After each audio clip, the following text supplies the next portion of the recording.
നിയമസഭാ തെരഞ്ഞെടുപ്പിന്റെ ആവേശവും ചൂടും ചൂരുമൊക്കെ കേരളത്തിൽ അലയടിച്ചു തുടങ്ങിയിരിക്കുന്നു. ഇനി മാസങ്ങൾ മാത്രമേ ഉള്ളൂ, 3-4 മാസങ്ങൾ മാത്രമേ ഉള്ളൂ നിയമസഭാ തെരഞ്ഞെടുപ്പിന്. കേരളത്തിൽ ഇത്തവണ ഇടതുമുന്നണിയും BJP-യും അതുപോലെ തന്നെ UDF-ഉം ഒരേപോലെ വിജയം പ്രതീക്ഷിക്കുന്നുണ്ട്. മൂന്നാം ഭരണ തുടർച്ചയ്ക്ക് CPM-ന്റെ നേതൃത്വത്തിൽ LDF-ഉം ഭരണം തിരിച്ചുപിടിക്കാൻ കോൺഗ്രസിന്റെ നേതൃത്വത്തിൽ UDF ശ്രമിക്കുമ്പോൾ കേരളത്തിൽ ചരിത്രപരമായിട്ടുള്ള ഒരു മുന്നേറ്റത്തിനാണ് BJP ശ്രമിക്കുന്നത്. BJP-യുടെ കാര്യം പറയുകയാണെങ്കിൽ BJP നേതൃത്വം 30 സീറ്റാണ് ഇത്തവണ പ്രതീക്ഷിക്കുന്നതെങ്കിലും BJP-ക്ക് ഇത്തവണ ഒരു 10 സീറ്റെങ്കിലും കേരളത്തിൽ വിജയിക്കാനാകുമെന്ന് തന്നെയാണ് രാഷ്ട്രീയ നിരീക്ഷകർ പോലും വിലയിരുത്തുന്നത്. അതിൽ BJP കാസർഗോഡ് മുതൽ തിരുവനന്തപുരം വരെ എണ്ണം പറഞ്ഞ ചില സീറ്റുകളുണ്ട്. അതിലൊരു സീറ്റാണ് ചെങ്ങന്നൂർ. BJP-ക്ക് വളക്കൂറുള്ള മണ്ണാണ് നമുക്കറിയാം. എന്നാൽ ഇക്കുറി ചെങ്ങന്നൂരിലേക്ക് എത്തുമ്പോൾ ചെങ്ങന്നൂരിൽ ഇത്തവണ BJP-യുടെ ഒരു സാധ്യത എത്ര മാത്രമാണ്?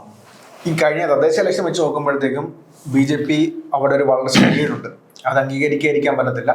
ചെങ്ങന്നൂർ മണ്ഡലത്തിന്റെ ഭാഗമായി വരുന്ന സ്ഥാപനങ്ങൾ കണക്ക് പരിശോധിക്കുമ്പോഴത്തേക്കും പകുതി പഞ്ചായത്തുകളിൽ BJP ഭരിക്കുന്നുണ്ട്. ബാക്കിയുള്ള ചെങ്ങന്നൂർ മുനിസിപ്പാലിറ്റിയിലും ബാക്കിയുള്ള പഞ്ചായത്തുകളിലും മുഖ്യ പ്രതിപക്ഷം ഇപ്പം BJP ആണ്. എന്ന് വെച്ച് കഴിഞ്ഞാൽ BJP-ക്ക് ഗ്രൗണ്ട് ലെവലിൽ ഒരു പ്രത്യേക സ്വാധീനവും ഒരു സപ്പോർട്ടും വോട്ടും ഉണ്ട്. പറന്നു നിൽക്കാനുള്ള വോട്ടുള്ള മണ്ഡലമാണ് ഇപ്പൊ ചെങ്ങന്നൂർ. ഒരു BJP മണ്ഡലമായി വേണമെങ്കിൽ എത്തിക്കാം. BJP പിന്നെ നമ്മുടെ സംസ്ഥാനത്തിന്റെ ചരിത്രം പരിശോധിച്ചു കഴിഞ്ഞാൽ BJP നേരത്തെ തന്നെ വർക്ക് സ്റ്റാർട്ട് ചെയ്ത മണ്ഡലങ്ങളൊന്നാണ് ചെങ്ങന്നൂർ. 2016 നേമത്ത് O രാജഗോപാൽ ജയിച്ചു. അതിനുശേഷം പിന്നെ നടന്ന നിയമസഭയിലേക്കുള്ള ബൈ ഇലക്ഷനകത്ത് ശ്രീധരൻപിള്ള മത്സരിക്കുകയും BJP ചിലപ്പോൾ പിടിച്ചെടുക്കുമെന്ന് പ്രതീക്ഷ വെച്ച ഒരു മണ്ഡലം കൂടിയാണ് ചെങ്ങന്നൂർ. 46,000 വോട്ട് അന്ന് പിടിച്ചിട്ടുണ്ട്. ഒരു 40,000 വോട്ട് കൃത്യമായിട്ട് ആ മണ്ഡലത്തിൽ BJP-ക്ക് ഉണ്ട്. ലോക്സഭ ഇലക്ഷൻ വരുമ്പോഴത്തേക്കും അവിടെ BDJS ആണ് മത്സരിക്കാറുള്ളത്. അതിന്റെ ഭാഗമായിട്ട് വോട്ട് പുറമോട്ട് ഇറങ്ങാറുണ്ട്. അതല്ലാതെ നോക്കുകയാണെങ്കിൽ BJP-ക്ക് ഒരു സ്വാധീനമുള്ള മണ്ഡലമാണ്. ശ്രദ്ധിക്കേണ്ട പ്രധാനപ്പെട്ട കാര്യം എന്ന് വെച്ച് കഴിഞ്ഞാൽ അവിടെ ആര് സ്ഥാനാർത്ഥിയായി വരുമെന്ന കാര്യമാണ് ഏറ്റവും സുപ്രധാന. ആര് വരുമെന്ന് ഇതൊരു തീരുമാനമായിട്ടില്ല. സന്ദീപ് വചസ്പതി ആണോ അതോ ശോഭയാണോ എന്ന കാര്യത്തിൽ തീരുമാനമായിട്ടില്ല. വചസ്പതി വരുമെന്ന കാര്യത്തിൽ തീരുമാനമായിട്ടില്ല. ശോഭ ചിലപ്പോൾ കായംകുളത്തായിരിക്കും. പക്ഷേ ഈ സച്ചിത ഞാൻ കേട്ടത് അവിടെ കുമ്മനത്തിനെ മത്സരിപ്പിക്കാൻ ഒരു സാധ്യത ഉണ്ട്. കുമ്മനത്തിനെ മത്സരിപ്പിക്കാൻ BJP-യുടെ ദേശീയ നേതൃത്വം അതുപോലെ സംസ്ഥാന നേതൃത്വം ശ്രമിക്കുന്നു.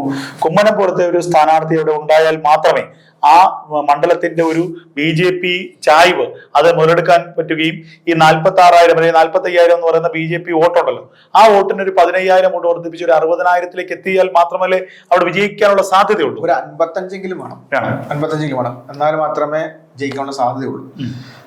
കുമ്മനത്തിന്റെ കാര്യം പറയുമ്പോഴത്തേക്കും വട്ടിയൂർക്കാവില് 2ാം സ്ഥാനത്തേക്ക് എത്തിച്ചത് കുമ്മനമാണ്. പിന്നെ തിരുവനന്തപുരം ലോക്സഭയിൽ നല്ലൊരു മുന്നേറ്റം ഉണ്ടാക്കി. കഴിഞ്ഞ തവണ നേമത്ത് മുരളീധരൻ ഉണ്ടായിട്ട് കൂടി ഒരു 6,000 വോട്ടിന് വ്യത്യാസത്തിലാണ് തോറ്റത്. അപ്പൊ പിന്നെ അങ്ങനത്തെ ഒരു പോരാട്ടം കാഴ്ചവെച്ച ഒരു നേതാവ് കൂടിയാണ് കുമ്മനം വരുന്നത് കൊണ്ട് BJP-ക്ക് നല്ലത് തന്നെയാണ്.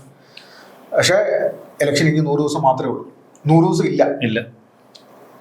ഇപ്പൊ തന്നെ ജനുവരിയിൽ നിന്ന് 8 എന്ന് പറയുമ്പോഴത്തേക്കും ഇനി ഫെബ്രുവരി, മാർച്ച്, ഏപ്രിൽ പകുതിയോടെ, കഴിഞ്ഞ പ്രാവശ്യം 2021 ഏപ്രിൽ പകുതിയോടെ ഇലക്ഷൻ കഴിഞ്ഞു. ഇപ്പൊ 100 ദിവസം ഇല്ല. സ്ഥാനാർത്ഥി നിർണയത്തിന്റെ കാര്യത്തിൽ ഒരു കൺഫ്യൂഷൻ ഉണ്ടാക്കാതെ ഒരു സ്ഥാനാർത്ഥിയെ പ്രഖ്യാപിച്ച്, അത് കുമ്മനമാണെങ്കിലും സന്ദീപ് വചസ്പതി ആണെങ്കിലും പ്രഖ്യാപിച്ച് മുന്നോട്ട് പോകുന്നതാണ് BJP-ക്ക് നല്ലത്. BJP-ക്ക് ഒരുപാട് സാധ്യത ഉള്ളതാണ്. പിന്നെ കുമ്മനത്തിന് പറഞ്ഞു കേൾക്കുന്ന ആറന്മുളയാണ്. ആറന്മുളയിൽ കുമ്മനം പോയിട്ട് പ്രത്യേകിച്ച് ഒന്നും ചെയ്യാൻ പോകുന്നില്ല. കുമ്മനത്തിന് അവിടെ നിൽക്കുന്നു, ഒരു 10,000 വോട്ട് കിട്ടുന്നു, മത്സരം നടത്തുന്നു, തിരിച്ചു വരുന്നു, അത്രേ ഉള്ളൂ. അതല്ലാതെ ഒരു നിയമസഭാ അംഗത്വം അല്ലെങ്കിൽ MLA നിലയിലോട്ട് കയറി വരണമെങ്കിൽ പറ്റിയ മണ്ഡലം നമ്മളൊരു യാഥാർത്ഥ്യത്തിന് തിരിച്ചറിയണം. നമ്മൾ വെറുതെ ഇങ്ങനെ രാഷ്ട്രീയ വിടുവായുത്തരം പറഞ്ഞിട്ട് കാര്യമില്ല. കണക്കുകളാണ് നമ്മുടെ മുന്നിലുള്ള കണക്കുകളാണ്. കാരണം അജിത്ത് പറഞ്ഞത് കറക്റ്റാണ്. പിന്നെ ആറന്മുളയില് നമ്മുടെ വീണാ ജോർജിന് കൃത്യമായിട്ടുള്ള ഒരു ബേസ് ഉണ്ട്, പാർട്ടി കൃത്യമായ വോട്ടുണ്ട്, അവരുടെ സംഘടനാ സംവിധാനമുണ്ട്, അവരുടെ ക്രൈസ്തവ വോട്ട് അവർക്ക് അനുകൂലമായിട്ടുണ്ട്. കഴിഞ്ഞ 2 തവണ വിജയിച്ച് സ്ഥാനാർത്ഥി നിലയ്ക്ക് ആ മണ്ഡലവുമായിട്ട് അടുത്ത ബന്ധമുണ്ട് വീണാ ജോർജിന്. ആ ബന്ധത്തിനെ മറികടന്നുകൊണ്ട് അവിടെയുള്ള കോൺഗ്രസിന്റെ സ്വാധീനത്തെ മറികടന്നുകൊണ്ട് അവിടെ ഒരു 50,000 വോട്ട് നേടി വിജയിക്കാനുള്ള ശേഷി ഇന്നത്തെ BJP-ക്ക് ഇല്ല. അപ്പോൾ ഞാൻ ചോദിക്കുന്നത്, BJP-യുടെ സംസ്ഥാന നേതൃത്വം ചിന്തിക്കേണ്ടത്, ഇപ്പോൾ ചെങ്ങന്നൂർ അവർക്ക് അനുകൂലമായിട്ടുള്ള ഒരു മണ്ഡലമാണ്. 5 പഞ്ചായത്തുകളിലൂടെ ഭരിക്കുന്നു. 5 പഞ്ചായത്തുകളിൽ പ്രതിപക്ഷം, ജില്ലാ പഞ്ചായത്തിലൂടെ മത്സരിക്കുന്നു, മുനിസിപ്പാലിറ്റിയിൽ പ്രതിപക്ഷമായിരിക്കുന്നു. ഈ സാഹചര്യത്തിൽ 40,000 വോട്ട് കുമ്മനത്തിനെ പോലൊരു സ്ഥാനാർത്ഥിയോടെ ഇറങ്ങുമ്പോൾ ക്രൈസ്തവ വോട്ടുകളിൽ ഒരു വലിയൊരു വിഭാഗം കുമ്മനത്തിനോടൊപ്പം വരാൻ സാധ്യതയുണ്ട്. അതിന് വേണം BJP കഴിയും. NSSന്റെ വോട്ട് സ്വാഭാവികമായി അത് NSSന്റെ വോട്ട് വേണമെങ്കിൽ സ്വാഭാവികമായിട്ടും കൺട്രോൾ ചെയ്യാൻ പറ്റുന്ന ഒരു സ്ഥാനാർത്ഥിയാണ്. പിന്നെ എനിക്ക് ചേർത്ത് പറയേണ്ട സുപ്രധാന കാര്യം എന്ന് വെച്ചാൽ 2014 കേന്ദ്രത്തിൽ BJP അധികാരത്തിലെത്തിയത്. 12 വർഷമായിട്ട് സംസ്ഥാനത്ത് BJP ഒരുപാട് കാര്യങ്ങൾ ചെയ്യുന്നുണ്ട്. ഒരുപാട് നേതാക്കൾ വന്ന് മാറിയിട്ടുണ്ട്. നേതാക്കൾക്ക് വേണ്ട കാര്യങ്ങൾ പലതും കേന്ദ്ര നേതൃത്വം നൽകുന്നുണ്ട്. അപ്പോൾ ഇത് അവസാനത്തെ പിടിവള്ളിയാണ്. കാരണം ഇത്രയായി, ഇനിയെങ്കിലും സീറ്റ് കിട്ടിയേ പറ്റത്തുള്ളൂ. ഒരു ലോക്സഭാ സീറ്റും തിരുവനന്തപുരം കോർപ്പറേഷൻ കിട്ടിയിട്ടുണ്ട്. പക്ഷേ സുപ്രധാനമായിട്ട് BJPക്ക് അടയാളപ്പെടുത്തേണ്ടത് സംസ്ഥാനത്തെ നിയമസഭയിലാണ്.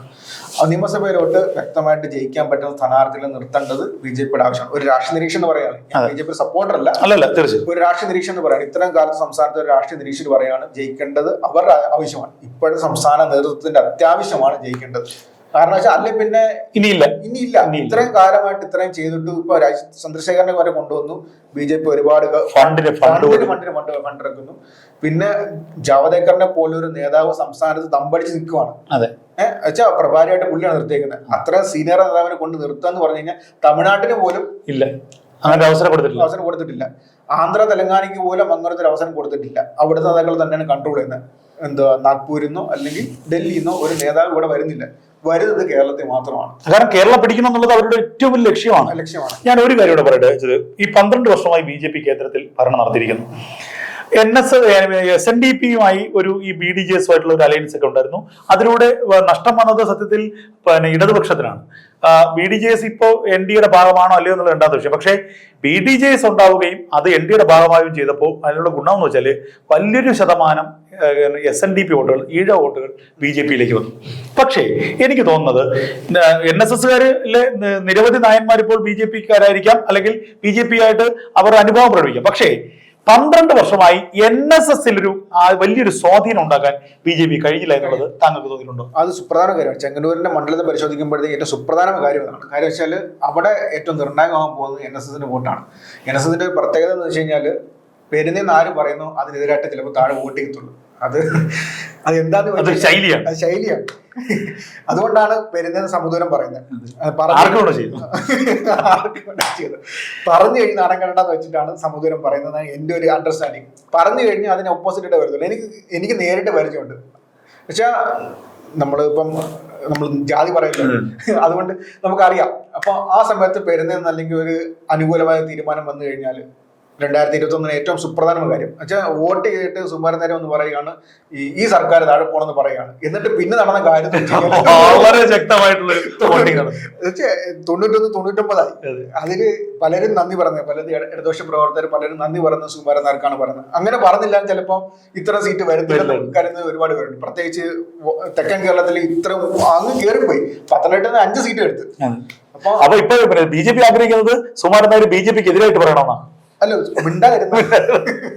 അപ്പൊ ചെങ്ങന്നൂരിന്റെ കാര്യം പറയുമ്പോഴത്തേക്കും സീരിയസ് ആയിട്ട് പറയുകയാണെങ്കിൽ കുമ്മനം നല്ലൊരു കാൻഡിഡേറ്റ് ആണ്, നല്ലൊരു ചോയ്സ് ആണ്. പക്ഷെ 100 ദിവസം മാത്രമേ ഉള്ളൂ ബാക്കി. പ്രവർത്തകർക്കിടയിലെ കൺഫ്യൂഷൻ മാറ്റി വെച്ചിട്ട് ഒരു സ്ഥാനാർത്ഥി പ്രഖ്യാപിച്ച് വർക്ക് ചെയ്തു തുടങ്ങാം. ജയിക്കാൻ പറ്റുന്ന ഒരു മണ്ഡലമാണ്. അവർക്ക് എങ്ങനെ നോക്കിയാലും 10 സീറ്റ് എത്തിയേ പറ്റത്തുള്ളൂ.